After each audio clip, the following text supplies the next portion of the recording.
Seed Up Telegram game at kung bakit dapat na tututukan natin ito. At yan po ang siyang ating pag-uusapan sa video na ito. Pero bago po tayo magpatuloy ay nais ko lamang po munang bigyang linaw ang aking disclaimer kung saan ang nilalaman po ng video na ito ay hindi po ito isang financial advice. For education and information purposes lamang po ang layunin nito. Ano nga ba ang Seed Up? Ang Seed Up ay isa po itong Web3 social gaming platform na available po sa Telegram. Ito ang kauna-unahang farming game sa platform na ito at mabilis na naging pinaka-popular na app.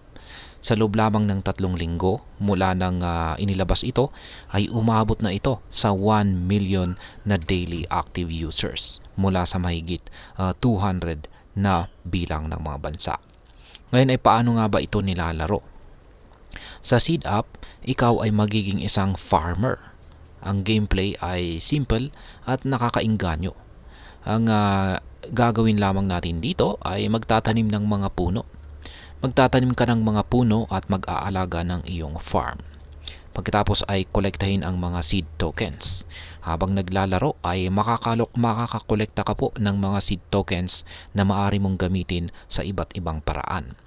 Ngayon ay meron din po itong marketplace. May marketplace kung saan maaari kang mag-trade ng mga in-game assets tulad ng eggs at worms. Mula nung inilabas ito noong July 4, 2024, ang marketplace ay nagkaroon na po ng daily trading volume na 10% ng total supply. Ngayon ay bakit nga ba kakaiba ang Seed Up? Maraming dahilan kung bakit kakaiba ang Seed Up kumpara sa ibang mga game. Unang-una ay meron po itong organic growth. Ang Seed Up ay lumalago nang walang kahit anong advertising expenditure. Ibig sabihin, ang paglago nito ay dahil sa kalidad ng laro at hindi dahil sa marketing. Pangalawa ay ang kanyang in-app purchases. Noong July 12, 2024 ay nagkaroon ng unang event ang Seed Up na nagbenta ng limited supply items at kumita po ng $100,000 sa loob lamang ng 24 oras.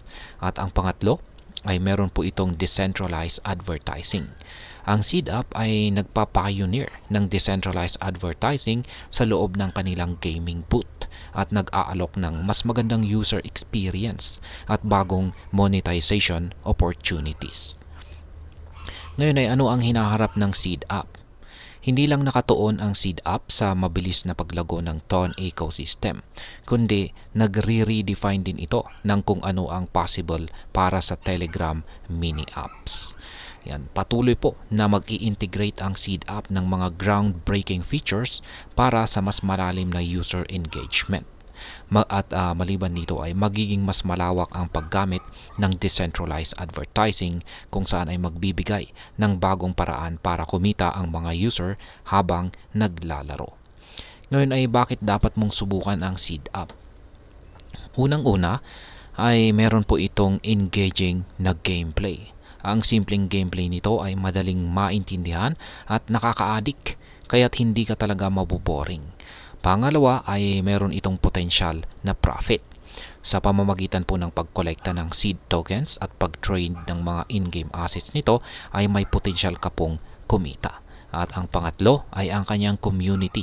Ang malaking user base nito ay nagbibigay ng pagkakataon para makipag-interact sa iba pang mga manlalaro or players mula sa iba't ibang bahagi ng mundo.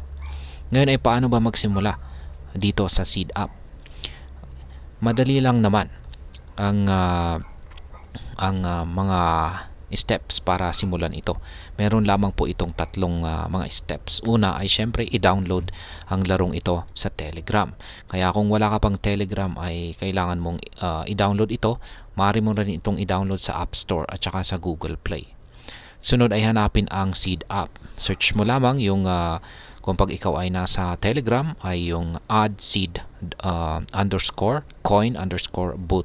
Yan. Ngayon ay pangatlo ay pwede mo nang simulan ang paglalaro ng Seed Up. Sundin mo lamang ang mga instructions nito sa boot para magsimula ng iyong farming journey.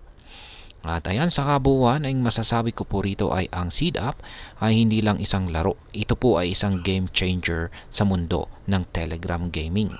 Sa kanyang engaging gameplay, uh, potential profit opportunities, at innovative features, ito ay isang app na dapat mong subukan. Huwag palampasin ang pagkakataon na maging bahagi ng susunod na malaking bagay sa gaming.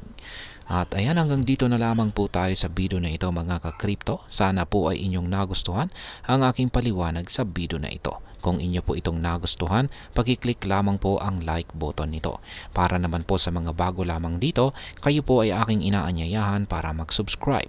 Pag-click na rin po ang bell icon nito dahil ito po ang siyang magsisilbing notification nito sa mga bago kong videos na akin pong ina-upload sa aking YouTube channel na ito. Marami pong salamat sa panonood. Ingat po tayo lagi at God bless po sa ating lahat.